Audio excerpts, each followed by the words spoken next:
बच्चों, कैसे हैं आप। पवन सर क्लासेज में आप सभी का स्वागत है। तो देखिए बच्चों, आज हम करेंगे एक्सरसाइज 1.2 यानी कि क्लास 10th NCERT या CBSE बोर्ड से। तो देखिए पहला जो क्वेश्चन दिया हुआ है, निम्नलिखित संख्याओं को अभाज्य गुणनखंडों के गुणनफल के रूप में व्यक्त कीजिए। यानी कि जो ये 5 पार्ट दिए हुए इनके हमने अभाज्य गुणनखंड करने हैं, यानी कि प्राइम नंबर, प्राइम फैक्टर। तो देखिए सबसे पहले सिंपल से क्वेश्चन है बिल्कुल। सबसे पहला जो पार्ट दिया हुआ है 140, अभाज्य गुणनखंडों के रूप में इनको व्यक्त करना है। तो सबसे पहले देखिए ये एक इवन नंबर दिया हुआ है 140। इसका जो इकाई का अंक है ये 0 यानी कि 0 है, तो ये 2 से डिवाइड होगी।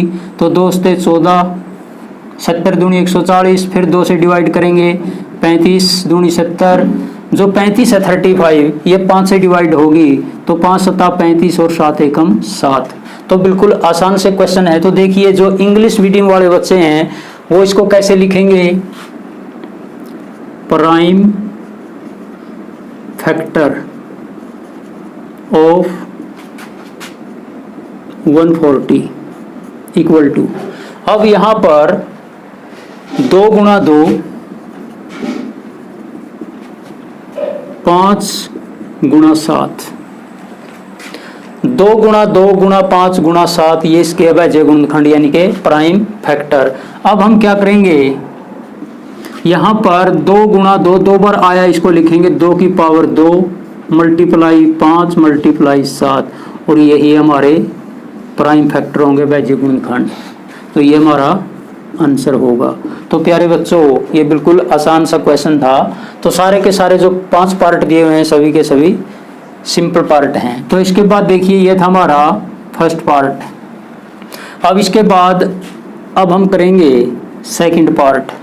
सेकंड पार्ट में क्या दिया हुआ है 156। ये एक इवन नंबर है और इसका इकाई अंक 6 है, तो इसलिए हम इसको 2 से डिवाइड करेंगे।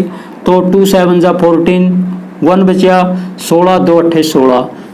फिर इकाई का अंक यहाँ पर 8 दिया हुआ है, लेकिन इवन नंबर है, ये 2 से डिवाइड होगा। तो 2 तिया 6 और 2 निम्मे 18। यहाँ पर देखिए ये एक ओड नंबर है, 2 से डिवाइड नहीं होगा, तो 3 से डिवाइड करने के लिए अंकों का जोड़ करते हैं। 9 और 3 12, यानी कि ये 3 से डिवाइड होगा। तो 3 एकम 3, 3 तिया 9, 13 तिया 39 होते हैं, और 13 एकम 13। तो यहाँ पर देखिए 156 को प्राइम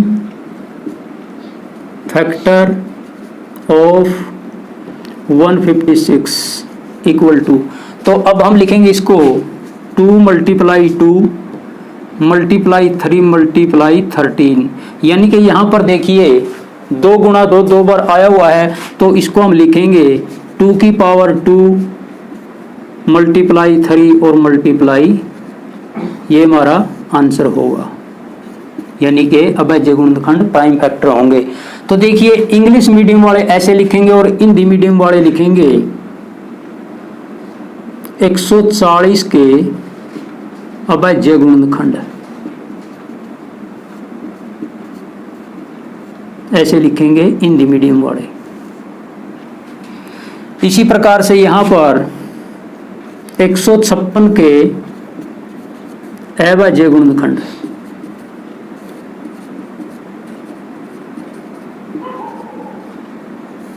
ऐसे लिखेंगे। अब देखिए इसके बाद जो फर्स्ट पार्ट 140, इसके बाद अभाज्य गुणनखंड किए, यानी कि 2 गुणा 2 गुणा 5 गुणा 7। यहाँ पर देखिए 140 एक इवन नंबर है और इसका इकाई का अंक है जो यूनिट डिजिट 0 है, तो इसलिए इसको हम 2 से डिवाइड किया। तो 2 7 जा 14 होते हैं 0, यानी कि 70 दूनी 140। फिर जो 70 है यहाँ पर क्या दिया हुआ है, जो इकाई का अंक है ये 0 दिया हुआ है, यानी कि 0 है, तो ये एक इवन नंबर है, 2 से डिवाइड किया। तो 35 दूनी 70 होते हैं, 2 तिया 6 और 2 पंजे 10। तो यहाँ पर 35 है जो एक ओड नंबर है, यानी कि विषम संख्या है, तो इसलिए 2 से डिवाइड ना होगा। 5 और 3 8, अंकों का जोड़ 8 है, 3 से डिवाइड नहीं होगा, इसलिए हम इसको 5 से डिवाइड करेंगे। 5 से डिवाइड करने के लिए देखिए यहाँ पर जो इकाई का अंक है 0 या 5 होना चाहिए। यहाँ पर इकाई का अंक 5 दिया हुआ है, 5 सत्ता 35 और 7 एकम 7। तो इस प्रकार से प्राइम फैक्टर ऑफ 140 यानी कि 2 की पावर 2 मल्टीप्लाई 5 मल्टीप्लाई 7 ये इसके अभाज्य गुणनखंड होंगे। इसी प्रकार 156 को यानी कि यहाँ पर देखिए इकाई का अंक क्या दिया हुआ है 6, यानी कि एक इवन नंबर है, इसको 2 से डिवाइड किया तो 2 7 जा 14, 1 बचा 16 हो तो 2 8 जा 16 यानी कि 78। यहाँ पर भी 78 क्या दिया हुआ है, यानी कि इसका इकाई का अंक यहाँ पर 8 दिया हुआ है, इसलिए ये एक इवन नंबर है, इसको 2 से डिवाइड किया तो 2 3 जा 6, 1 बचा 18 हो तो 2 9 जा 18 यानी कि 39।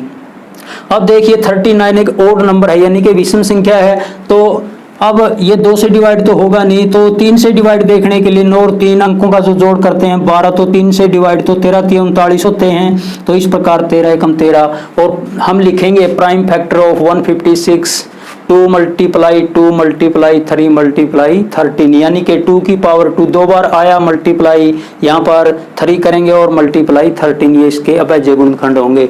तो इस प्रकार से जो थर्ड पार्ट दिया हुआ है इसका उसको देखिए। थर्ड पार्ट में क्या दिया हुआ है 3825, ये हमारा थर्ड पार्ट दिया हुआ है। इसके हमने प्राइम फैक्टर करने हैं यानी कि अभाज्य गुणनखंड। तो देखिए ये एक ओड नंबर है यानी कि विषम संख्या है, 2 से डिवाइड नहीं होगा। 2 के बाद हम देखेंगे 3 से डिवाइड होगा या नहीं, तो क्या करेंगे अंकों का जोड़ 5 और 2 7 और 8 15 और 3 18 यानी कि अंकों का जोड़ यहाँ पर 18 है, तो इसलिए इसको 3 से डिवाइड करेंगे यानी कि 3 से डिवाइड हो जाएगा।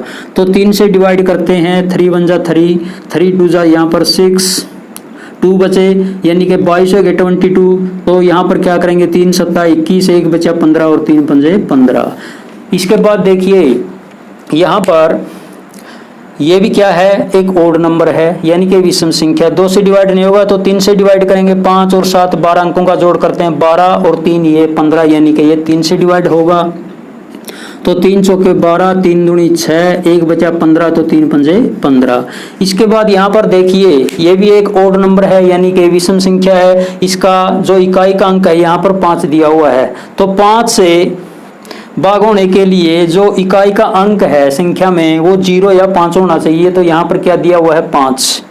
तो देखिए अगर हम इसको 3 से डिवाइड करना चाहें अंकों का जोड़ 5 और 2 7 और 4 11 होता है, तो इसलिए ये 3 से डिवाइड ना हो करके किससे डिवाइड होगा 5 से। तो 5 8 40, 2 बचे यहाँ पर 25 तो 5 5 जा 25।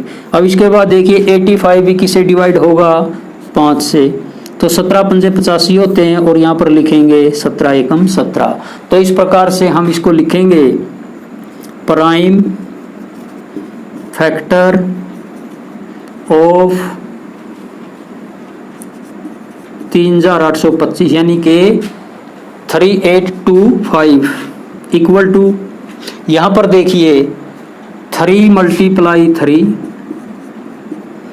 मल्टीप्लाई यहाँ पर दे दिया 5 मल्टीप्लाई 5 और मल्टीप्लाई में यहाँ पर 17 यानी कि 17। तो यहाँ पर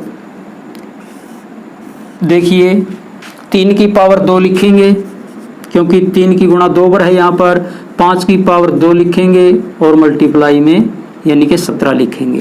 तो यहाँ पर लिखेंगे 3825 के अभाज्य गुणनखंड, ये लिखेंगे हिंदी मीडियम वाले बच्चे।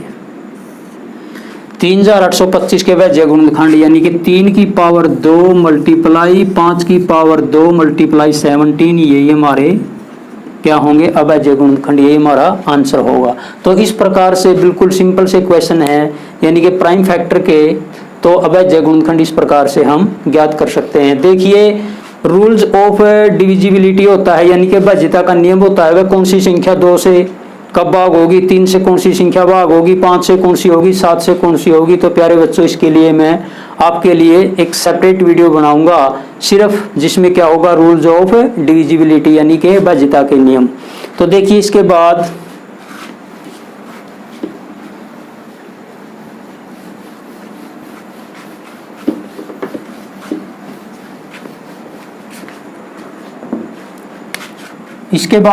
अब हम करेंगे पार्ट नंबर 4। यहाँ पर क्या दिया हुआ है 5005, इसके फैक्टर करते हैं। तो देखिए यहाँ पर ये एक ओड नंबर दिया हुआ है, यानी कि विषम संख्या 2 से डिवाइड नहीं होगा। 3 से डिवाइड करने के लिए अंकों का जोड़ 3 से होना चाहिए, तो 5 और 5 10, 3 से डिवाइड नहीं होगा। तो 4 से डिवाइड बिल्कुल भी नहीं होगा, क्योंकि पीछे के 2 अंक देखते हैं इकाई और दहाई का 0 5 है, तो 4 से भी डिवाइड नहीं होगा। तो इसलिए इसको डिवाइड करेंगे 5 से, क्योंकि इसका इकाई का अंक क्या दिया हुआ है 5, 0 या 5 होना चाहिए। तो यहाँ पर क्या दिया हुआ है 5। तो देखिए 5 एकम 5, 0 0, 5 एकम 5। अब यहाँ पर देखिए 1001, ये भी एक ओड नंबर है, विषम संख्या है। 5 से भी नहीं डिवाइड होगा, ना ये 6 से होगा, क्योंकि यह 2 और 3 से डिवाइड नहीं होगी, तो 6 से भी डिवाइड होगी। तो अब हम देखते हैं इसको 7 से। 7 एकम 7, यहाँ पर 3 बचे, यानी कि आगे 0 है। 30 30 हो गया, 7 चौका 28, 2 तो 7 तिया 21। अब हमारा आया 143, यानी कि 143। अब देखिए 143 है जो 11 से डिवाइड होगा, तो 11 एकम 11, 3 बचे 33, तो 11 तिया 33 और 13 एकम 13। तो इस प्रकार से हमारे ये अभेद्य गुणनखंड आए। तो यहाँ पर लिखेंगे प्राइम फैक्टर ऑफ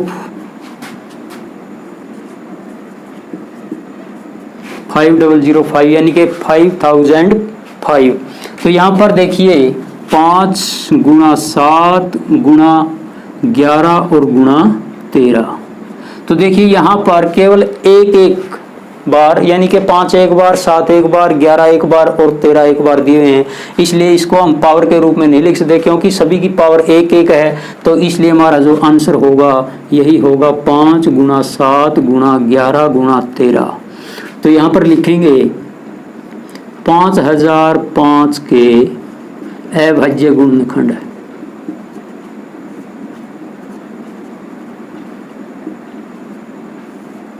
और यही हमारा आंसर होगा, ये हमारे अभाज्य गुणनखंड होंगे। तो इस प्रकार से बिल्कुल आसानी से हम इनको कर सकते हैं। तो इसके बाद देखिए जो लास्ट का पार्ट दिया हुआ है, पार्ट नंबर 5, इसको करेंगे। यहाँ पर क्या दिया हुआ है 7429, इसके फैक्टर कर लेते हैं।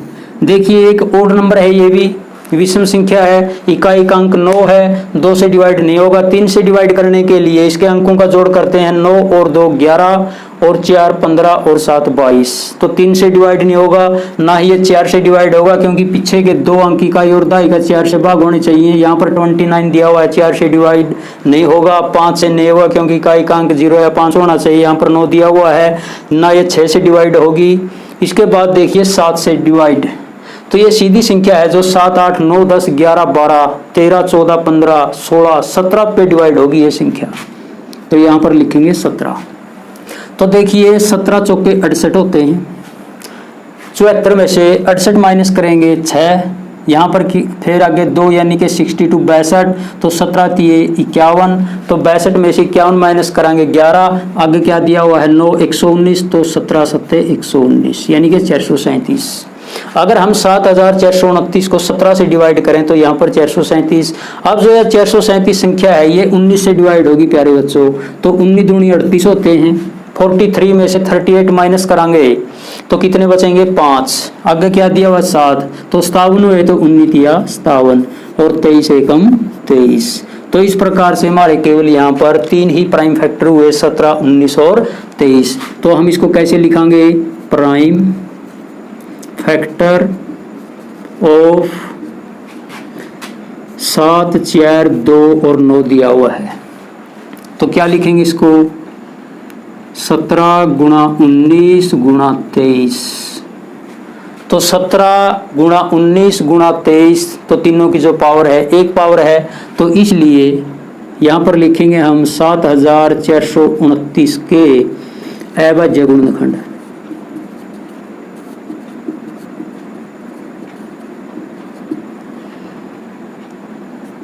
सत्रह 30 गुणा 23, और ये ही हमारे क्या होंगे अभाज्य गुणनखंड होंगे। तो इस प्रकार से हमने जो फर्स्ट क्वेश्चन दिया हुआ था वह निम्नलिखित संख्याओं को वैज्य गुणनखंडों के गुणनफल के रूप में व्यक्त कीजिए। तो सबसे पहले हमने 140, फिर 156, 3825, 5005 और 7629 के क्या किए, प्राइम फैक्टर यानी के अवैज्य गुणनखंड। तो दोस्तों आज की वीडियो में बस इतना ही। अगर ये वीडियो आप सभी को पसंद आए तो वीडियो को लाइक, शेयर और सब्सक्राइब जरूर करना। जय हिंद।